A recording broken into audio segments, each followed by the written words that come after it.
మరి నాకు ఇంత ఘన విజయం ఇచ్చిన మీకు నేను ఎంత రుణగ్రస్తుణ్ణి. కన్నీరు తుడవలేని అధికారం ఎందుకు? నేను ఎప్పుడు చెప్తా ఉన్నా. నేను మీకు కష్టమైన క్లిష్టమైన పంచాయతీరాజ్ శాఖనే తీసుకున్నాను. చాలా మంది అడిగారు హోంశాఖ తీసుకోండి, లేదంటే ఫైనాన్స్ తీసుకోండి, లేదంటే రెవెన్యూ, ఇట్లాంటివన్నీ మాట్లాడుతున్నా. నాకేమొద్దు. ఈ రోడ్డు గ్రామ స్వరాజ్యం కోసం బాపూజీ కలలు కన్నారు. ఆ కలలు నెరవేర్చడం కోసం నేను పంచాయతీరాజ్ శాఖ తీసుకున్నాను.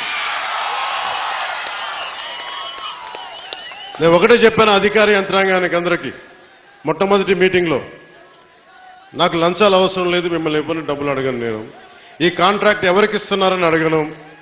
కానీ నేను అడిగేదల్లా ఇచ్చిన కాంట్రాక్టర్ సవ్యంగా పనిచేస్తాడా లేదా అదొకటే అడుగుతున్నాను. అలాగే ముందస్తుగా చెప్పిన మీటింగ్లో, రివ్యూ మీటింగ్లో ఒకటే అడిగా.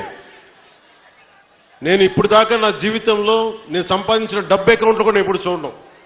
ఖర్చు అయితే ఖర్చు అయింది, ట్యాక్స్ వచ్చే డబ్బులు వచ్చినాయి, ట్యాక్స్ కట్టే ఇంతే పెట్టుకున్నా.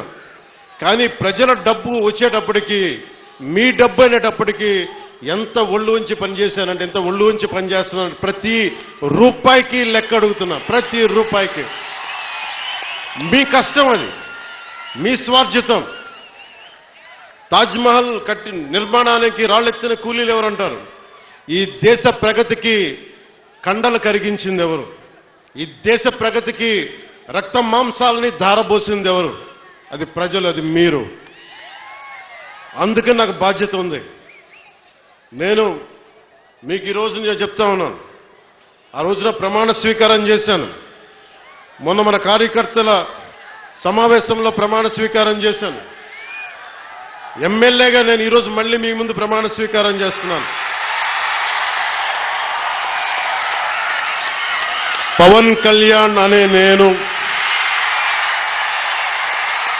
భారత రాజ్యాంగానికి కట్టుబడి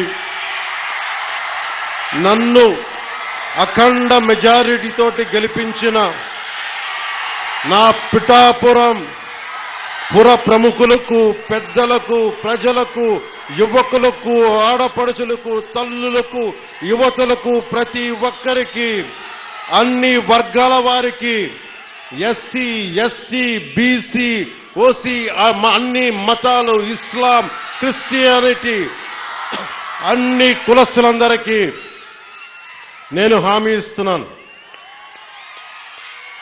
మానవత్వాన్నే కాపాడుతాను, మీ అభ్యున్నతికే కష్టపడతాను.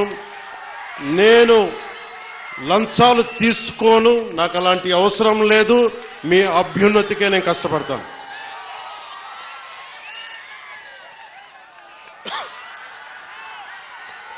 నేను చాలా రోజుల నుంచి మీకు చెప్తా ఉన్నా,